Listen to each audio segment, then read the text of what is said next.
Hello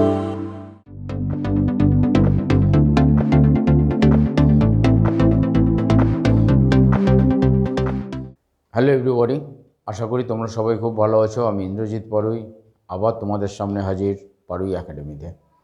already তোমরা HTML এর বেশ কিছু ট্যাগ শিখে গেছো।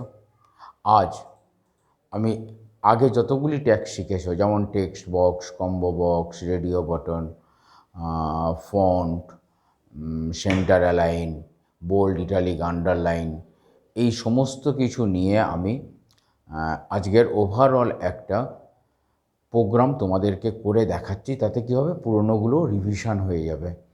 তো এটা নতুন কিছু ট্যাগ নয়, সবগুলো ট্যাগকে আমরা কম্প্যাক্ট করে দেখাচ্ছি। বিশেষ করে radio button, combo box, text box, তার সঙ্গে থাকছে ফন্টের বিভিন্ন প্যাটার্ন আর সাবমিট বাটন।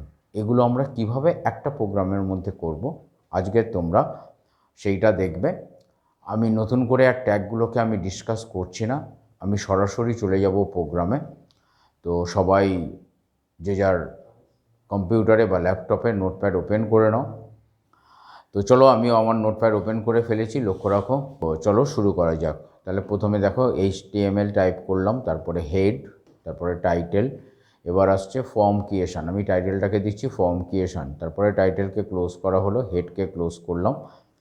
এবার একটা বডি দেওয়া হচ্ছে, বডির শুরু হচ্ছে। বডির বিজি কালারকে চেঞ্জ করার জন্য কোন ট্যাগ আমরা ব্যবহার করি, কি ইউজ করি, বিজি কালার ইকুয়ালস টু, এখানে হ্যাশট্যাগ ইউজ করা হয়েছে #52BE80। তোমরা কালারটা দেখতে পাবে যখন প্রোগ্রামটা রান করবে। অ্যালাইনটা করে দেওয়া হচ্ছে এবার সেন্টার, তাহলে লেখাটা আসবে সেন্টার পজিশানে। এরপরে আমরা কি করছি দেখো, লক্ষ্য করো সবাই। পি আর প্যারাগ্রাফের জন্য ওপেন করা হলো। ফন্ট সাইজ আমরা দিলাম 40। কালার এগেন হ্যাশট্যাগ নেওয়া হলো। এটাকে কিভাবে কপি করা হয় সেটা তোমরা লক্ষ্য রাখো, দেখতে পাবে, অলরেডি তোমাদেরকে বলাও হয়েছে। এরপরে কি করছি আমরা আন্ডারলাইনকে ওপেন করছি। আর মেন যেটা দেখতে পাবো আমরা ওয়েব পেজের সেন্টার পজিশানে, অর্থাৎ কী জিনিস, অ্যাপ্লিকেশন ফর্ম, এটাকে টাইপ করা হলো। তারপরে আন্ডারলাইনকে ক্লোজ করলাম, ফন্টকে ক্লোজ করলাম, তার সঙ্গে সেন্টার প্যারাগ্রাফকে ক্লোজ করা হলো। একটা প্যারাগ্রাফ এবং একটা হেডিং আমরা শুরু করছি, তার নাম দেওয়া হলো নেম। নেমের আন্ডারে আমরা স্পেস বাড়ানোর জন্য আমরা কি করলাম, $NBSP। এটাকে আমরা কেন ইউজ করছি, গ্যাপটা বাড়ানোর জন্য। অর্থাৎ নেমের পরে যে টেক্সট বক্সটা আমরা ইউজ করব, সেই বক্সগুলো সবগুলো যেন এক লাইনে থাকে, তার জন্য আমরা $NBSPকে ইউজ করছি। এরপরে আমরা কি করব, input type equal to text, তারপরে তার সাইজটা ডিফাইন করা হচ্ছে, সেটা দেওয়া হলো 30, তারপরে পিকে ক্লোজ করা হলো। এরপরে এগেন প্যারাগ্রাফ ওপেন করা হচ্ছে, একইভাবে অ্যাড্রেস দেওয়া হলো। লক্ষ্য রাখো তোমরা, টাইপিংটা লক্ষ্য রাখো। কমপ্লিট হলো, তারপরে মোবাইল নাম্বার পুট করা হলো। এরপরের প্যারাগ্রাফে আমরা দিচ্ছি রেডিও বাটনকে ইউজ করব। তার জন্য কি করছি, হেডিংটা দিলাম জেন্ডার স্বাভাবিক, দুটোর মধ্যে যে কোনো একটা হয়, আইদার মেল অথবা ফিমেল। তার জন্য আমরা কি করছি, রেডিও বাটনকে ইউজ করছি, কারণ যে কোনো একটাই আমরা চুজ করতে পারবো, মাল্টিপল জিনিস চুজ করতে পারবো না। তার জন্য আমরা কি করলাম, সেখানে দিয়ে দিলাম ইনপুট টাইপ রেডিও, নেম হচ্ছে জেন্ডার, একটা ভ্যালু তার পুট করতে হবে, সেটাকেও দিয়ে দিলাম মেল, এবং আউটারে যেটা ডিসপ্লে করবে রেডিও বাটনের পাশে, সেটার জন্য আমরা পুট করলাম মেল। তারপরে প্যারাগ্রাফকে আমরা ক্লোজ করলাম। একইভাবে ফিমেলের ক্ষেত্রেও দেখো, লক্ষ্য করো, আমরা টাইপ করছি। এরপরে আমরা আসছি ফর্ম ওপেন করছি।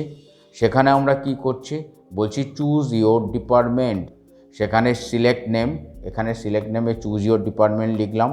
একটা আইডি প্রোভাইড করতে হয়, সেটাকেও আমরা নিলাম চুজ ইওর ডিপার্টমেন্ট। এরপরে আমরা যেটা করছি সেটা লক্ষ্য করো, অপশান ইন্ডিকেট করতে হবে, অর্থাৎ 3-4টের মধ্যে কোনটাকে সে সিলেকশান করবে, তার জন্য অপশান, তার একটা ভ্যালু, দেখো ভ্যালু পুট করছি আমি, তোমরা লক্ষ্য করো।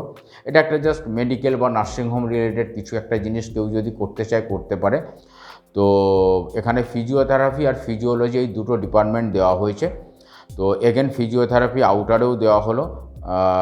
তারপরে কি হলো, অপশানকে অপশান ক্লোজের আগে আবার ফিজিওথেরাপি টাইপ করা হলো এবং ফিজিওলজি টাইপ করা হলো। তো এরপরে ফর্মকে ক্লোজ করলাম।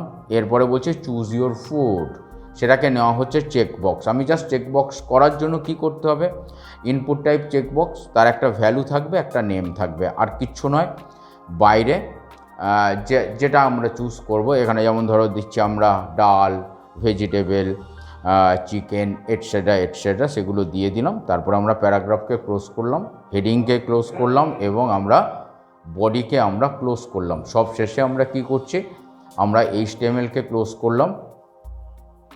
এবার তোমরা জানো আমরা এটাকে সেভ করব। সেভ করার জন্য আমরা কন্ট্রোল-S প্রেস করছি। তারপরে আমরা দেখতে পাবো save as dialog box. Save as dialog বক্সে আমরা .html দিয়ে জিনিসটাকে সেভ করা হলো। মাথায় রাখবে .html-টা প্রোভাইড করতে হবে। এরপরে আমরা মেন ফাইলটাকে যখনই ওপেন করব তখন আমরা মেন আউটপুটটা আমরা দেখতে পাবো। আউটপুটটা লক্ষ্য করো, লক্ষ্য করলেই তোমরা বুঝতে পারবে যে জিনিসটা প্রপারলি এসে গেছে।